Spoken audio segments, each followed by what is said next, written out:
Saudara, kasus ledakan di SMA Negeri 72 Jakarta dilakukan oleh pelajar berusia 17 tahun yang kini berstatus sebagai tersangka. Namun polisi belakangan juga menetapkan bahwa anak ini adalah anak yang berkonflik dengan hukum. Lalu apakah tindak lanjut dengan status anak berkonflik dengan hukum ini akan juga ditindaklanjuti sebagai diadili sebagai orang dewasa atau sebagai anak yang berkonflik dengan hukum? Malam ini kita akan membahasnya bersama pakar hukum pidana, bersama Arianto Sutadi, penasihat ahli Kapolri, dan Jamin Ginting, guru besar hukum pidana dari Universitas Pelita Harapan. Selamat malam, Prof. Dan juga Pak Arianto. Selamat malam. Ya. Selamat malam, Pak Jamin. Baik. Saya ke Prof. Jamin dulu kalau gitu. Ini kan tadi sudah jelas ya diungkapkan oleh polisi begitu bahwa yang bersangkutan ini adalah anak yang berkonflik dengan hukum. Nah, biasanya tindak lanjutnya setelah itu ini tetap ada singgungan ranah pidana atau bagaimana kira-kira? Ya. Jadi benar terminologinya itu anak yang berkonflik dengan hukum karena usianya antara 12 sampai di bawah 18 tahun. Oke. Ya, ada satu lagi terminologi anak berhadapan dengan hukum di bawah 12 tahun. Makanya terminologi ada benar konflik dengan hukum. Nah, jadi tadi dikatakan ada pasal-pasal terkait dengan pemidanaan terhadap anak ini. Dia masuk ke pasal 80 ayat 2. Ya, pasal 80 ayat 2 itu terkait dengan adanya kekerasan yang dilakukan anak berkonflik dengan hukum ya, yang mengakibatkan luka berat. Nah, sanksi pidananya 10 tahun. Tapi hukumannya itu tidak boleh lebih besar dari harus setengah dari hukuman orang dewasa. Nah, cara-cara yang digunakan juga menganut SPP terkait dengan sistem peradilan anak. Nah, sistem peradilan anak itu dalam setiap sidang, dalam setiap pemeriksaan harus ada lembaga perlindungan anak KPAI yang memberikan pendampingan. Walaupun nanti ada penasihat hukum di situ, tetapi juga harus ada perlindungan dan tidak boleh dimasukkan dalam tahanan orang dewasa. Itu yang paling penting ya. Jadi harus dilindungi hak-hak anak itu. Karena apalagi kalau ini kan dia tadi katakan motifnya nggak ada, motifnya karena berasal dari keadaan rumah tangga yang nggak beres dalam keluarganya, perhatian, kurang perhatian dan segala macam itu. Artinya anak ini bukan mempunyai niat yang niat itu tidak ada sebenarnya, tapi niat itu ada karena apa? Karena melampiaskan kekesalannya, marah dengan kondisi, kondisi keadaan yang diciptakan lingkungan keluarganya, begitu. Nah, itu sebenarnya nggak boleh, ya. Itu yang kedua. Bagaimana kita dalam rangka memperbaiki keadaan anak ini. Jadi tujuannya bagaimana? Jadi hukuman itu bukan membuat efek jera, tetapi bagaimana memperbaiki ke depan terhadap anak ini. Oke, ini yang sudah dijelaskan oleh Prof. Jamin. Saya ke Pak Arianto. Pak Arianto, tapi dengan premis yang kita pakai malam hari ini, siapa yang tanggung jawab? Nah, kalau dari point of view polisi dengan pelaku anak yang berkonflik dengan hukum, siapa yang harusnya tanggung jawab kalau menurut polisi jadinya? Nah, saya kira kalau polisi tidak melihat siapa yang bertanggung jawab ya. Polisi itu sebagai penyidik ya. Aturan dalam undang-undangnya sudah ada di dalam pidana satu, yang satunya lagi untuk peradilan khusus untuk anak-anak. Menurut hemat saya, anak-anak ini diperlakukan khusus ya, tidak seperti orang biasa, gitu. Baik hukumannya maupun perlakuannya. Kenapa? Karena kita kalau menyidik anak itu sasarannya adalah untuk memperbaiki anak itu kembali, bukan untuk menghukum. Jadi startnya udah gitu. Dan alhamdulillah sekarang polisi sudah sampai ke depan, sampai polsek pun sudah menyadari itu. Bahkan saya kemarin lihat ya petunjuk-petunjuk di lapangan itu, polisi itu kalau untuk penahanan khusus untuk anak sendiri itu sudah spesial itu. Dan itu sudah bagus, KPAI sudah mendampingi. Jadi di sini polisi dalam penyidikan itu pasti melihat apa yang terjadi sesungguhnya, ya. Yang sesungguh-sungguhnya terjadi itu dari kajian apa yang terjadi, ya. Kemudian siapa yang melakukan dan kemudian mengapa orang itu melakukan. Disitulah diungkap sesungguhnya sehingga kita bisa menentukan apakah ini melanggar undang-undang apa tidak, gitu. Kalau itu memang melanggar, ya itu pasti nanti akan disidik dan kemudian akan diteruskan. Tetapi untuk proses selanjutnya, seperti tadi saya katakan, kalau penghukuman pada anak ini kan sekarang kan bukan untuk menghukum mereka. Apalagi sekarang berkembang restorasi justice. Itu nanti kita melihat itu. Kemungkinan menurut saya sih ya, disidik apa adanya, kemudian nanti diperlihatkan motifnya apa dan sebagainya. Dan kemudian nanti dibiarkan itu berjalan terus. Nanti bagaimana keadilan yang berlaku di masyarakat itu menuntut seperti apa, itulah kira-kira yang ditempuh oleh polisi. Oke. Kira-kira gitu. Oke, nah dalam proses penyidikan ke depannya, misalkan nanti ditemukan bahwa ini memang dinyatakan satu tindakan yang melanggar begitu ya. Nah dalam penyidikan ke depannya, apa yang bisa dilakukan polisi untuk menjamin hak-hak anak yang berkonflik dengan hukum ini terpenuhi? Iya. Polisi di sini adalah melihat ya aturan apa yang harus dikenakan kepada anak-anak yang berhadapan dengan hukum itu tadi ya. Jadi prosesnya dari proses pertama kali saja itu memeriksa, kemudian menahan, itu ada aturannya itu. Menahan tadi Pak Ginting mengatakan nggak boleh disambut dengan ini, dan kalau menurut saya lihat kemarin ya di dalam petunjuk itu menahan itu harus ditempatkan di tempat yang ada perlindungan untuk itu. Jadi tidak di tempat tahanan yang biasa dilakukan itu. Karena kita posisinya kan dia kan bukan menahan untuk supaya, kalau kita menahan dalam tersangka itu kan alasannya kan supaya tidak lari, supaya tidak mengulangi kan gitu kan. Kalau ini kan jadi menahan itu tidak ada kepentingan bagi polisi ya untuk ini, tetapi adalah melindungi. Jadi saya kira dalam penahanannya nanti dititipkan kepada di bawah KPAI misalnya begitu, supaya selalu itu. Kalau diperiksa selalu didampingi, tidak boleh dipaksa dan kemudian dipancing-pancing dengan ini, diperlakukan yang tidak ini. Itulah hak anak-anak itu dilayani oleh polisi dalam proses penyidikan itu. Adapun nanti hasil daripada penyidikan itu tergantung daripada nanti kesimpulan daripada pimpinan. Apakah itu nanti bisa dikenakan restorasi justice apa tidak, itu pasti pimpinan juga akan melihat apa yang berkembang di masyarakat sekarang ini. Kan sekarang keadilan kan mengendaki yang kayak gitu, tidak hanya apa yang tertulis dalam hukum dan kemudian polisinya budek kayak gitu, kemudian hukum selesai, kira-kira gitu. Baik. Tapi begini, saya ke Prof. Jamin. Prof. Jamin, kalau dari perspektif hukum, masyarakat juga kan menilai bahwa meskipun ini masih anak di bawah umur begitu ya, masih berstatus anak yang berkonflik dengan hukum, tapi ya setidaknya kalau bisa kita katakan bukan hukuman, diberikan pelajaran yang terukur begitu, supaya anak ini juga tidak melakukan hal serupa, tidak melakukan tindakan kekerasan yang sama di kemudian hari. Lalu dari perspektif hukum sebenarnya apa yang bisa dilakukan dan proses hukum seperti apa yang nantinya diterapkan kepada anak yang berkonflik dengan hukum ini? Ya, baik. Jadi kalau tata cara memberikan sanksi kepada anak yang berkonflik dengan hukum, tujuannya bukan efek jerah. Sekali lagi bukan efek jerah. Jadi tujuannya agar anak ini tidak lagi melakukan itu, dia sadar adalah perbuatan itu tidak baik. Dan dia harusnya diserahkan ke lembaga yang bisa menangani efek kejiwaannya. Ini anak ini sebenarnya korban dari keadaan lingkungan, keadaan keluarga bisa jadi. Jadi kita perlu membinanya dengan cara mengembalikan percaya dirinya, mengembalikan keyakinannya kalau dia bisa melakukan yang terbaik buat masa depannya dengan tidak cara seperti ini. Nah itu sebenarnya, itu yang pertama. Yang kedua, untuk menyelesaikan masalah ini harus diikut sertakan peran daripada korban, keluarga daripada korban.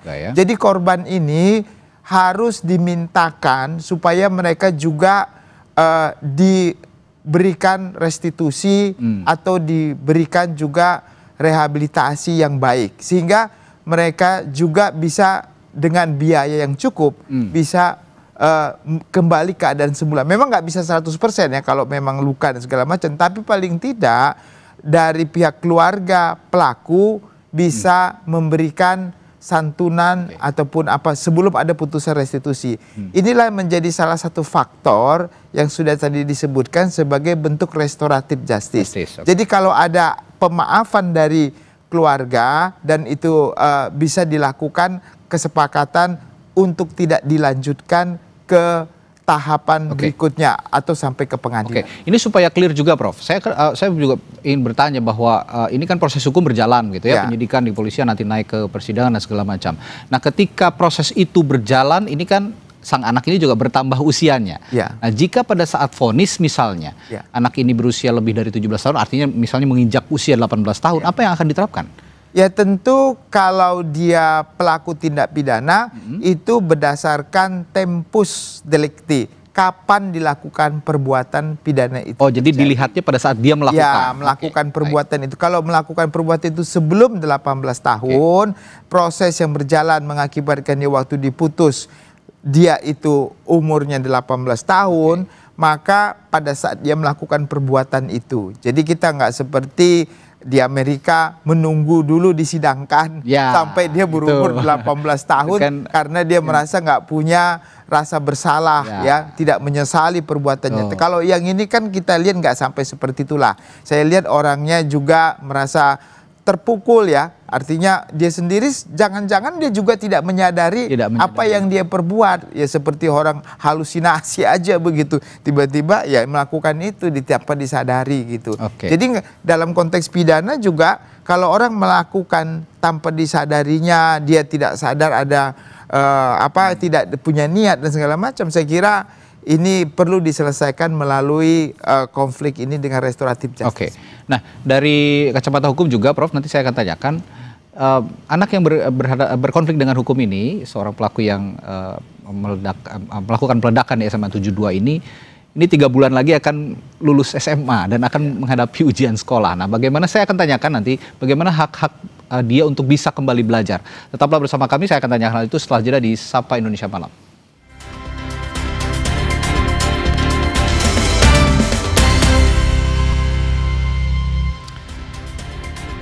Masih membahas anak yang berkonflik dengan hukum, pelaku peledakan di SMAN 72 Jakarta. Tadi saya bertanya ke Prof. Jamin Ginting sebagai pakar hukum pidana. Nanti juga saya akan tanyakan hal yang sama ke Pak Arianto sebagai staf ahli Kapolri.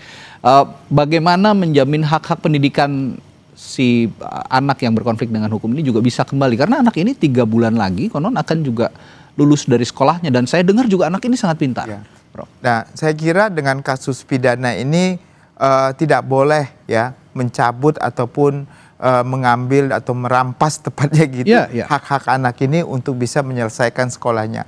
Kalaupun ada trauma di sekolah untuk menghadirkan anak ini bisa mengikuti ujian dan belajar mengajar, tentu bisa dilakukan anak ini dimanapun. Apakah nanti dia kalau seandainya ditahan di tempat khusus, dia juga bisa belajar di sana untuk meneruskan pelajaran, dan bahkan untuk ujian juga harus diperlakukan. Jadi kita nggak boleh merampas. Ini saya lihat ini anaknya punya intelektualitas tinggi. Kenapa saya bilang intelektualitas tinggi? Karena dia berani dan bisa menciptakan sesuatu yang seusia anaknya belum tentu bisa melakukan hal yang sama. Jadi kalau sebagai suatu negara, saya sarankan anak ini dibina saja gitu, dibina. Bahkan kalau nanti tamat SMA gitu ya, bisa pemerintah menempatkan dia contohnya di Universitas Pertahanan kita. Nah, di sana nanti mudah-mudahan nanti di sana bisa dibina sehingga bisa menghasilkan suatu karya yang cukup besar dengan kemampuan yang dia miliki, tetapi by supervision. Supervisi, karena anak ini bisa bahaya kalau nggak disupervisi. Fully advised begitu ya, semua melakukannya full advised. Tapi satu yang kita dapatkan, ini anak mempunyai intelektualitas yang cukup tinggi. Tinggal bagaimana pengawasan dan mengarahkannya saja. Baik, saya ke Pak Arianto. Pak Arianto, pertanyaannya sama kurang lebih, tapi dari perspektif penyidikan yang juga bisa mempertimbangkan hak-hak pendidikan sang anak. Misalnya dalam proses penyidikan, apakah hak anak yang berkonflik dengan hukum ini juga masih bisa belajar, masih bisa mengenyam pendidikan, mekanismenya bagaimana Pak Arianto? Ya, kalau saya melihat ya gini, sekarang polisi itu lagi ada perubahan, Pak, perubahan paradigma. Bahwa kita dalam menegakkan hukum itu, kemarin dikritik para aktivis itu, karena kita masih terlalu mengedepankan represif daripada pencegahan. Nah, sekarang ini polisi itu sudah berubah sekarang kita. Di dalam menangani gangguan kamtibmas itu, kita itu penegakan itu hanya yang terakhir saja. Tapi yang lebih dikedepankan adalah preventif dan bahkan preemptif. Makanya ini dengan adanya kejadian ini ya anak sekolah berbuat begitu yang berakibat seperti itu, maka arah kita larinya kepada tidak pada penghukuman anak itu. Tetapi bagaimana caranya ke depan ini jangan sampai kejadian ini tertulang. Makanya kita sekarang akan memberikan pada pihak yang lain untuk ikut serta, jangan sampai yang ini diteruskan gitu. Termasuk juga pembinaan itu ya, pembinaan pada anak-anak itu. Itu kita merangkul pada semua stakeholder itu supaya kita sama-sama seperti tadi Pak Jimin katakan tadi bahwa semua harus ikut serta di dalam mencegah itu gitu. Jadi kalau estimate saya ya dalam kasus ini kira-kira nanti begini, dalam penyidikan apa sebagainya, anak itu tidak akan terganggu sekolahnya, yakin deh. Ya gitu. Jadi dan kemudian nanti akhirnya juga tidak sampai dihukum dalam arti seperti dihukum seperti biasa itu supaya orang itu jerah gitu ya. Tetapi hanya ditempatkan di satu tempat yang tetap dalam pembinaan sehingga dia tidak kehilangan marwahnya itu untuk menjadi pemuda yang harapan bangsa. Gitu. Pak Arianto, tapi ngomong-ngomong soal pembinaan ini saya juga terpikirkan untuk bertanya satu hal ini. Ngomong-ngomong soal pembinaan, bicara soal pembinaan, pernah ada study case dari Polri misalnya anak yang berkonflik dengan hukum dibina dan akhirnya benar-benar berhasil di kemudian hari dan benar-benar menyadari apa yang dia lakukan itu salah, atau ada juga study case bahwa ada yang tidak terpengaruh dengan pembinaan yang dilakukan oleh proses hukum tadi? Kalau saya nggak tahu ya apakah ada suatu kasus apa tidak, tapi saya hanya mengamati orang per orang. Waktu kita dulu berdinas itu, kita sudah melakukan itu Pak. Karena dulu polisi itu kan punya 3 ya kalau kita mengatasi pasien gangguan kamtipmas tadi saya sampaikan tadi, preemptif, preventif, dan represif. Saya pribadi pernah Pak membina anak-anak yang dulu melanggar gitu, kemudian kita bina dan kemudian dididik menjadi anak yang baik. Seperti saya Pak, banyak yang dilakukan. Dan berhasil semuanya ya? Iya, tapi ada juga yang memang gagal gitu ya, dan kemudian gitu. Tapi saya nggak pernah mengadakan studi itu, jadi nggak tahu berapa persentase. Tetapi upaya memperbaiki anak-anak yang itu. Ini kan anak ini kan kreatif ya, ada keberanian, ada kreatif itu. Ini kalau tidak dibina berbahaya nanti gitu. Makanya sasarannya seperti itu harusnya. Pembinaan yang dilakukan karena tadi ya saya dengar juga sangat punya intelektualitas yang baik daripada orang yang itu ya gitu.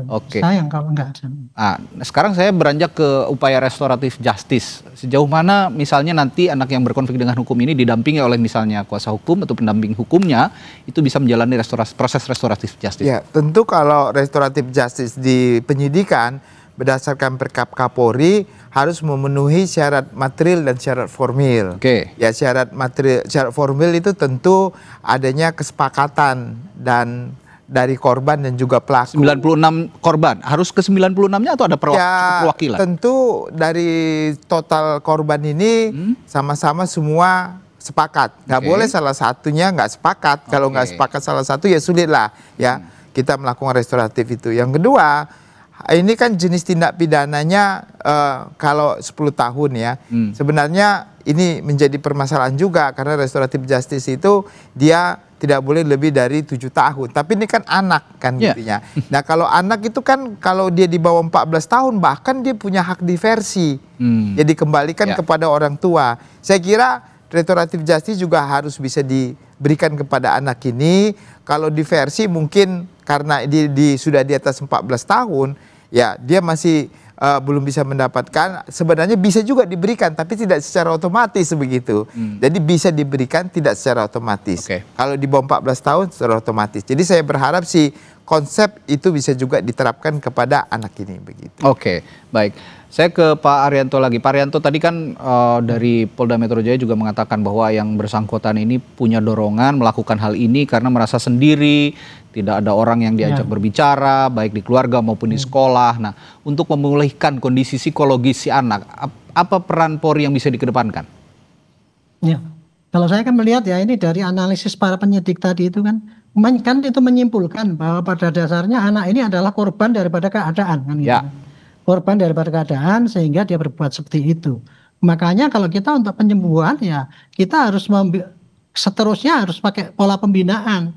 Dan pola pembinaan itu adalah dia tidak diasingkan tapi dia masih mempunyai kesempatan untuk belajar, untuk dibimbing dan sebagainya. Itu jadi Nah, saya ingin mengulas restorasi justice ya. Tadi dinyatakan oleh Pak Ginting kan sebagai perkap ya. RJ itu kan dulu perkap itu kan yang kita buat itu dengan semangat gini. RJ itu adalah suatu konsep peradilan yang bukan untuk menghukum supaya jerah, tetapi adalah untuk memulihkan kerugian masyarakat akibat dari tindakan itu kan gitu.